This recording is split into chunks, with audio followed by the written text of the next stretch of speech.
بسم اللہ الرحمن الرحیم۔ میں حکیم مظہر اکبر دواخانہ حکیم اجمل خان کی طرف سے آپ کی خدمت میں ایک نئی ویڈیو کے ساتھ حاضر۔ ناظرین، آج ہم آپ کو سر درد سے متعلق بتائیں گے۔ یہ ایک عام بیماری ہے اور اکثر لوگوں کو یہ مسئلہ رہتا ہے، تو اسی حوالے سے ہم نے آج یہ پروگرام ترتیب دیا ہے۔ ناظرین، ویسے تو اسباب کے لحاظ سے سر درد کی بہت سی اقسام ہیں، لیکن اس کی دو بڑی قسمیں ہیں۔ نمبر ایک سر درد اصلی اور نمبر دو ہے سر درد شرکی۔ آج ہم اسی حوالے سے گفتگو کریں گے کہ ان دونوں میں کیا فرق ہے اور اس کا کیسے علاج کیا جائے۔ تو سر درد اصلی اس سر درد کو کہتے ہیں جس کی وجہ صرف دماغ ہو، یعنی دماغی کمزوری کی وجہ سے جو سر درد رہتا ہو اسے سر درد اصلی کہتے ہیں، جبکہ سر درد شرکی میں کسی اور بیماری کی شرکت کے باعث سر درد ہوتا ہے، اسے سر درد شرکی کہا جاتا ہے۔ تو ناظرین، پہلے ہم آپ کو سر درد اصلی کی وجہ بتاتے ہیں اور اس کا کیا اسباب ہیں، کیا علامات ہیں۔ اس کے بعد سر درد شرکی کے بارے میں بتائیں گے، اس کے کیا اسباب ہیں اور اس کی کیا علامات ہیں۔ اس کے بعد آپ کو علاج کے بارے میں بتایا جائے۔ سر درد اصلی کی جو مین وجہ ہے، اگر کسی وجہ سے دماغ میں خون کی مقدار کم پہنچتی ہے، جس کی وجہ سے دماغ کمزور ہونا شروع ہو جاتا ہے، اس کی قوتیں کمزور ہو جاتی ہیں، جس کی وجہ سے معمولی دماغی محنت کرنے سے، معمولی سا پڑھنے کی وجہ سے یا معمولی دماغی مشقت کی وجہ سے سر درد شروع ہو جاتا ہے۔ اس کے علاوہ شور و غل سے سر درد شروع ہو جاتا ہے، تیز دھوپ کا لگنا، سرد ہوا کے لگنے سے بہت جلدی سر درد شروع ہو جاتا ہے، جبکہ تھوڑی دیر جاگنے اور زور سے گفتگو کرنے سے بھی سر درد شروع ہو جاتا ہے۔ یعنی دماغی کمزوری کی وجہ سے دماغ ان چیزوں کو برداشت نہیں کرتا اور فوری سر درد شروع ہو جاتا ہے، جبکہ آرام سے لیٹ جانے سے یا بیٹھنے سے سر درد کی شدت کم ہو جاتی ہے، جبکہ اگر نیند آ جائے تو یہ سر درد بالکل ٹھیک ہو جاتا ہے۔ اگر دماغی کمزوری کے ساتھ قبض ہو تو سر درد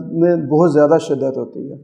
یہ تو سر درد اصلی کی علامات اور وجوہات ہیں۔ اب ہم آپ کو سر درد شرکی کی وجوہات بتاتے ہیں، کیونکہ یہ سر درد کسی دوسری بیماری کی وجہ سے ہوتا ہے، تو اس لیے اس کی کئی اسباب ہو سکتے ہیں، جیسے کہ ہاضمہ کی خرابی، ہائی بلڈ پریشر کا ہونا، اس وجہ سے بھی سر درد شروع ہو جاتا ہے۔ اس کے علاوہ معدے میں خرابی کی وجہ سے اگر قبض ہو تو بھی سر درد شروع ہو جاتا ہے۔ اس کے علاوہ اگر دانتوں میں کوئی خرابی ہو اس وجہ سے بھی سر درد شروع ہو جاتا ہے، جبکہ خواتین میں منتھلی پیریڈز میں کوئی رکاوٹ ہو اس وجہ سے بھی سر درد شروع ہو جاتا ہے۔ اس کے علاوہ نظر کی کمزوری کی وجہ سے بھی سر درد شروع ہو جاتا ہے، جبکہ نزلہ زکام کی وجہ سے، بخار کی وجہ سے بھی سر درد شروع ہو جاتا ہے۔ یعنی سر درد شرکی میں کسی دوسری بیماری کے باعث سر درد ہوتا ہے، تو اس لحاظ سے اس کی کئی وجوہات ہیں۔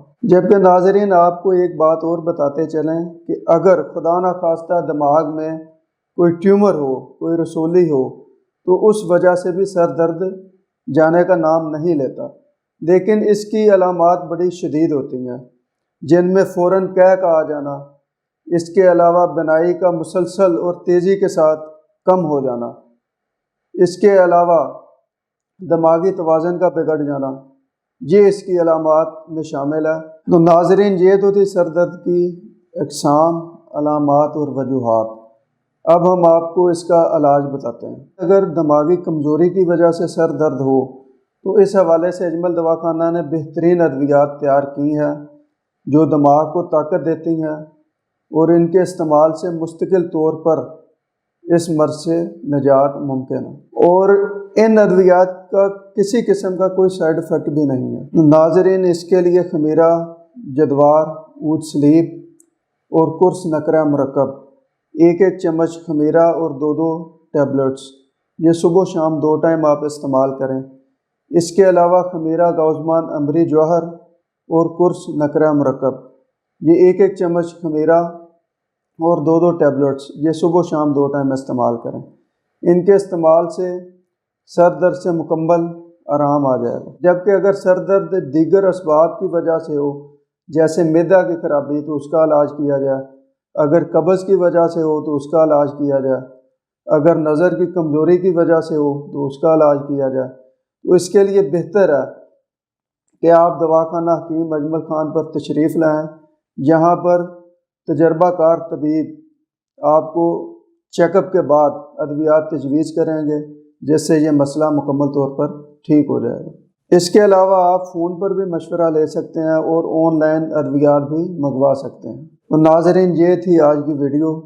اگر آپ کو ویڈیو پسند آئے تو اس کو لائک کریں اور شیئر کریں، اور ہمارے چینل کو سبسکرائب کریں تاکہ ہر نئی آنے والی ویڈیو آپ کو فوراً مل سکے۔ تو ناظرین، ایک نئی ویڈیو کے ساتھ دوبارہ حاضر ہوں گے، تب تک کے لیے اللہ حافظ۔